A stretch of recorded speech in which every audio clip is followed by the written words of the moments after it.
Number कैसे हम generate करते हैं पाइथन में। तो पहली बात तो ये बताओ कि अगर अपन रैंडम नंबर की बात करें तो रैंडम नंबर की जरूरत कहां है। जैसे आप लूडो खेलते हो, तो लूडो में आपने देखा होगा कि लूडो में हमारे पास एक सीक्वेंस आता है, जैसे हमने किया 1 to 6 नंबर, तो बार बार वैल्यूज अलग अलग आती है। ठीक है, कुछ लूडो के सॉफ्टवेयर आपने देखे होंगे जिसमें आप क्या करते हो, आपको पता चल जाता है नहीं यार इसमें बार बार रिपीटेड वैल्यू आ रही है, मतलब 6 3 टाइम्स आ गया या 6 4 टाइम आ गया, तो इसका मतलब ये वाला जो सॉफ्टवेयर है ना ज्यादा अच्छा बना हुआ नहीं है। अब समझो मेरी बात, अगर बार बार अगर मैं जनरेशन कर रहा हूं, ठीक है, और हर बार वैल्यू अलग आती है, हर बार वैल्यू अलग आती है, तो उसको हम बोलते हैं प्योर रैंडम नंबर।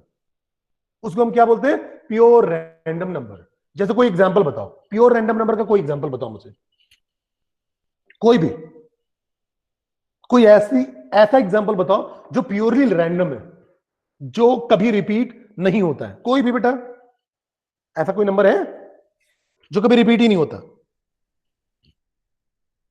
बताओ बच्चे, कोई आइडिया? यस और नो? अनम्यूट कर लो बेटा, कोई दिक्कत नहीं है, बताओ, बोलो बेटा। जैसे कि देखो, अगर हम आज के टाइम की बात करें, अभी के टाइम की, ठीक है, तो आज के डेट में, ठीक है, आज जो भी डेट है आपका, इस डेट पे 10 और 4 AM हो रहे हैं। ठीक है, ये अपने आप में यूनिक है, अब रिपीट नहीं होगा सेम डेट, क्योंकि 2020 दोबारा नहीं आएगा। 2020 में आज का डेट का नवंबर दोबारा नहीं आएगा, और ये 10 4 AM दोबारा नहीं आएगा, या जो भी सेकेंड्स हो रहे हैं वो दोबारा नहीं आएगा। ये बिल्कुल प्योरली रैंडम है, इसको हम बोलते हैं प्योर रैंडम नंबर। दूसरा होता है pseudo random number. Pseudo random number का मतलब जो कि किसी एल्गोरिथम पे बेस्ड हो, जिसका कुछ फिक्स्ड पैटर्न हो, ठीक है, जिसमें रिपीटेशन होते हो, रिपीटेशन की पॉसिबिलिटी हो, या जो एल्गोरिथम के बेस पे रिपीटेशन प्रोवाइड करें, वो कहलाता है आपका सूडो रैंडम नंबर। ठीक है, तो जनरली रैंडम नंबर जनरेट करने की अगर हम बात करें तो बहुत सारे गेमिंग में, क्लासिफिकेशन एल्गोरिथम में, ठीक है, और दूसरे ऐसे बहुत सारे जगह हैं रियल लाइफ सिचुएशंस में जहां वैल्यूज हमें रैंडमली पिक करनी पड़ती है, जिससे बायसनेस ना आए। ठीक है, और जब हम सूडो रैंडम की बात कर दिए तो सूडो रैंडम का मतलब सिंपल क्या हो गया कि अगर अपन सूडो रैंडम की बात कर रहे हैं तो सूडो रैंडम में आपके पास कुछ फिक्स पैटर्न के बेस पे या कुछ एल्गोरिथम के बेस पे रिजल्ट आते हैं। Is that clear to all of you? Clear or not? Hello बच्चे, clear? That clear? Okay, yes तो बेटा ठीक है, अब देखो, तो हमारे पास जो, अगर पाइथन की बात करें तो पाइथन में हमारे पास एक रैंडम मॉड्यूल होता है, रैंडम नंबर जनरेट करने के लिए रैंडम मॉड्यूल होता है। ठीक है, और जो रैंडम मॉड्यूल होता है डिपेंड किस पे करता है? सूडो रैंडम नंबर जनरेशन पे, मतलब सिंपल सी बात है, कुछ एल्गोरिथम स्पेसिफिक वैल्यू पे। ठीक है, रैंडम मॉड्यूल में एक फंक्शन होता है that is random. Random module का नाम भी है और रैंडम एक फंक्शन भी है। ठीक है, जो कि by default decimal value generate करता है रैंडमली, जिसकी वैल्यू होती है 0.0 से लेकर 1 के बीच में। फिर से सुनो, पाइथन में एक रैंडम मॉड्यूल होता है, रैंडम मॉड्यूल के पास एक फंक्शन होता है दैट इज रैंडम। ठीक है, रैंडम मॉड्यूल के पास एक फंक्शन होता है रैंडम, जो कि डेसिमल वैल्यू जनरेट करता है। ठीक है, जो क्या जनरेट करता है? डेसिमल वैल्यू 0 से लेकर 1 के बीच में, 0.0 से लेकर 1.0 के बीच में। तो अगर हम बात करें तो अगर रैंडम डॉट रैंडम हम लिखेंगे तो रैंडम का नाम किसका हो गया? मॉड्यूल का, और रैंडम हो गया फंक्शन का। ठीक है, और वैल्यू कहां से जनरेट कर रहा है? 0 से लेकर 1.0 तक। ठीक है, और इस फंक्शन को कोई आर्गुमेंट देने की जरूरत नहीं है, कोई भी आर्गुमेंट देने की जरूरत नहीं है, ऑटोमेटिकली 0.0 से लेकर 1.0 के बीच में वैल्यू जनरेट करके दिखा देगा। जैसे कि देखो, तो अब अगर रैंडम मॉड्यूल को अगर यूज करना है तो बट ऑब्वियस है एक बार आपको इंपोर्ट तो करना ही पड़ेगा। तो मैंने इंपोर्ट कर दिया रैंडम को, अब मैंने बोला रैंडम डॉट रैंडम, तो देखो आउटपुट जो आ रहा है क्या आ रहा है? 0.87। क्यों? क्योंकि ये जो रैंडम फंक्शन है बाय डिफॉल्ट 0.0 से लेकर 1.0 के बीच में वैल्यू जनरेट करता है। ठीक है, फिर मैंने इंपोर्ट रैंडम किया, रैंडम डॉट रैंडम, तो 0.52 आ गया। फिर import random, random dot random, तो देखो 0.37। बार बार मैंने एक ही रैंडम डॉट रैंडम को एग्जीक्यूट किया, तो हर बार देखो वैल्यू आपकी अलग अलग आ रही है, हर बार वैल्यू आपकी अलग अलग आ रही है, लेकिन वैल्यू पक्का है कि 0.0 से लेकर 1.0 के बीच में ही आएगी। ठीक है, उसके बाद दूसरा मेथड एक होता है रैंड इंट। रैंड इंट, अगर आपको इंटीजर वैल्यू जनरेट करनी हो रैंडमली, जैसे अभी आपने देखा ये जो रैंडम फंक्शन था by default random number generate कर रहा है, लेकिन डेसिमल फ्लोट वैल्यू जिसका रेंज है 0.0 से लेकर 1.0 के बीच में। अब आपने बोला सर मुझे क्या करना है बेटा कि हमें अब इंटीजर वैल्यू रैंडमली जनरेट करना है, तो आपके पास मेथड होता है रैंड इंट। ठीक है, किस मॉड्यूल का पार्ट है, रैंडम का, तो यूज करने का तरीका रैंडम डॉट रैंड इंट। ठीक है, रिटर्न क्या करेगा, रैंडम इंटीजर रिटर्न करेगा बिटवीन द स्पेसिफाइड इंटीजर, जो भी आप इंटीजर स्पेसिफाई करोगे उसके बीच में। ठीक है, अब ये दो आर्गुमेंट एक्सेप्ट करता है और उन दो आर्गुमेंट के बीच का रैंडम नंबर जनरेट करके देता है इंटीजर टाइप का। ठीक है, तो जैसे कि देखो हमको इंपोर्ट तो वही करना पड़ेगा रैंडम मॉड्यूल को, मैंने लिखा रैंडम डॉट रैंड इंट 1,100, तो 1 से 100 के बीच में कोई रैंडम नंबर जनरेट करके दे देगा। फिर मैंने इसको बार बार सेम चीज को रिपीट करता गया, तो देखो हर बार एक रैंडम वैल्यू जनरेट होके आ रही है जो कि इंटीजर टाइप का है। Is that clear to all of you? Clear or not? बोलो बच्चे, सिंपल है या नहीं है? आ रहा है समझ में या नहीं आ रहा है? बोलना है बच्चे।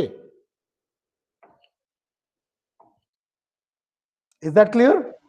Yes sir. उसके बाद होता है रैंड रेंज। अब अगला रैंडम मॉड्यूल का मेथड है रैंड रेंज। ठीक है, ये क्या करता है, रिटर्न करता है randomly selected element from the range created by the start, stop and step. तीन चीजें होती हैं, स्टार्ट और स्टॉप, और तीसरा होता है स्टेप। ठीक है, बाय डिफॉल्ट वैल्यू अगर बात करें स्टार्ट की 0 होती है और स्टेप की बाय डिफॉल्ट वैल्यू 1 होती है। ठीक है, और जो स्टेप होता है बताता है कितने का इंक्रीमेंट करना है।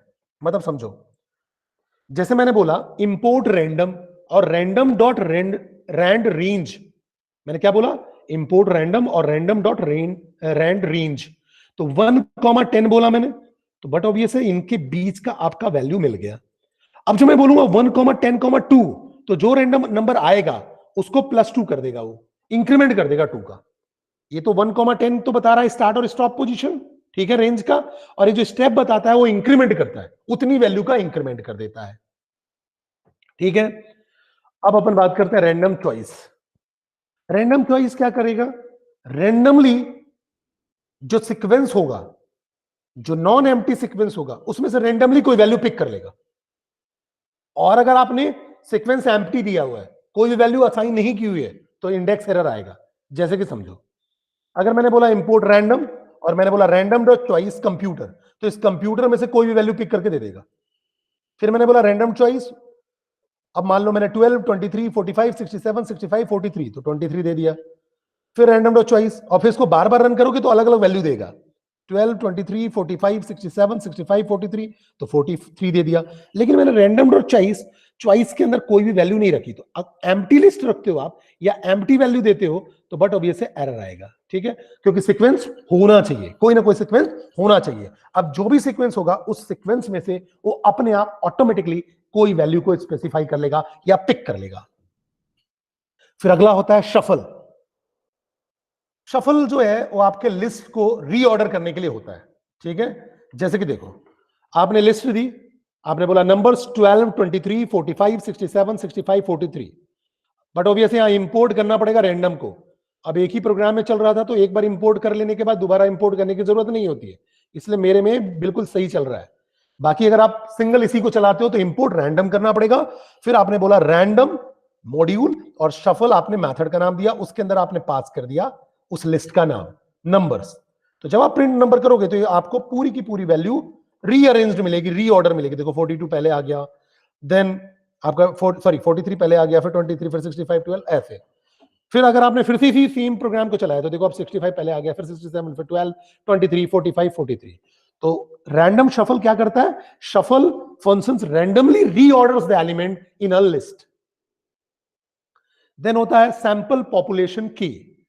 सैंपल पॉपुलेशन के क्या करता है, अगर आपको मल्टीपल एलिमेंट किसी लिस्ट से या सीक्वेंस से रेंडमली पिक करनी है, तो इसे समझो अगर किसी सीक्वेंस से मल्टीपल एलिमेंट को पिक करना है तो आप लगाते हो सैंपल पॉपुलेशन की।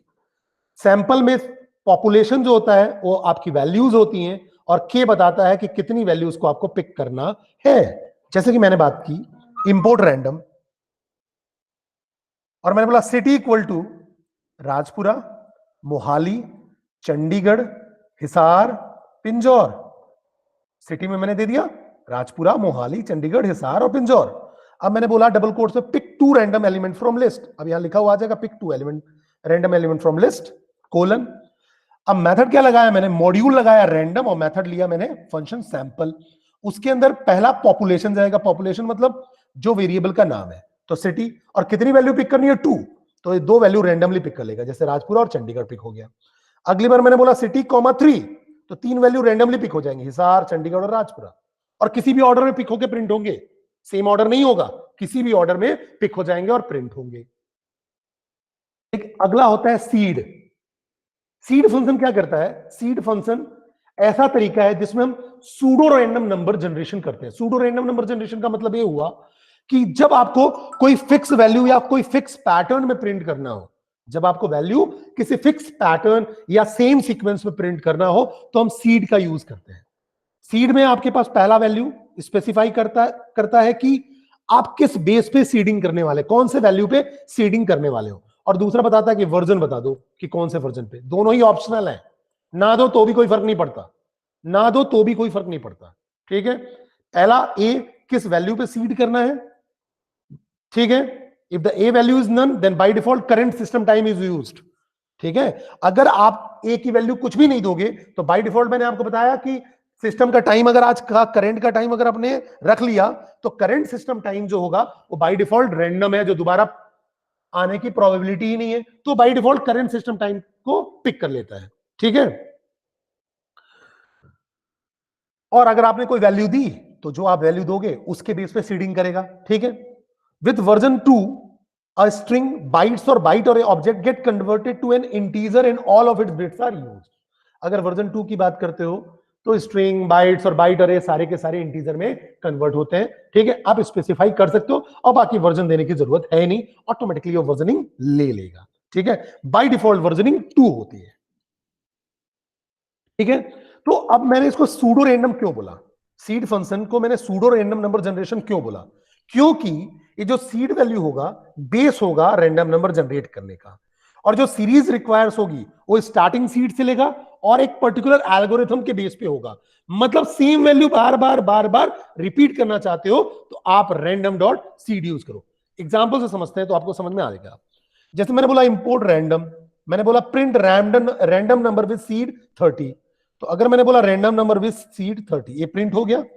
अब मैंने बोला रैंडम डॉट सीड 30, अब मैंने क्या बोला random dot seed 30 first number, और मैंने बोला random dot rand int 2550। Rand int क्या करता है, इंटीजर रैंडम नंबर जनरेट करता है रेंज के बीच में 25 के 50 के बीच में, तो देखो 42 आ गया।